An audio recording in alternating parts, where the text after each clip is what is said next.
আজ আমাদের এখানে প্রচণ্ড ঠান্ডা পড়েছে, আর এই ঠান্ডার দিনে গরম গরম খিচুড়ি খেতে কিন্তু বেশ ভালোই লাগে। তো হ্যালো ফ্রেন্ড, সবাই কেমন আছো? আশা করছি যে যেখান থেকে এই ভিডিওটা দেখছো সবাই খুব ভালো আছো, আর আমরাও কিন্তু বেশ ভালো আছি। তো আমার এই ছোট্ট পরিবারে সবাইকে স্বাগত। আর আজ আমি তোমাদের বানিয়ে দেখাতে চলেছি শীতের কিছু সবজি দিয়ে, ফুলকপি, বিনস, গাজর, মটরশুঁটি এইসব দিয়ে খিচুড়ি। খিচুড়ি খেতে কার কার ভালো লাগে অবশ্যই একটা কমেন্টসের মধ্যে জানিও।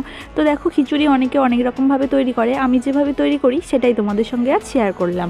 প্রথমে একটা বড় পাত্রে একটু জল নিয়ে তাতে নুন আর হলুদ দিয়ে একটু ফুটিয়ে নিয়ে দিলাম। তারপর তার মধ্যে চাল আর ডালটা দিয়ে দিলাম। তারপর ভেজে রাখা আলু, ফুলকপি, বিনস, গাজর এগুলো কিন্তু তার মধ্যে দিয়ে দিলাম, দিয়ে আবার ঢাকা দিয়ে দিলাম। আর অন্য একটা কড়াইতে তেল দিয়ে তার মধ্যে জিরে, তেজপাতা, শুকনো লঙ্কা, টমেটো আর আদা জিরের বাটনা দিয়ে ভালো করে কষিয়ে সেটাকেই কিন্তু ঢাকনা খুলে খিচুড়িটার মধ্যে দিয়ে একটু নাড়াচাড়া করে ঢাকা দিয়ে দিলাম। তারপর ঢাকনাটা খুলে নামানোর আগে একটু গরম মশলার ঘি দিয়ে নামিয়ে নিলাম।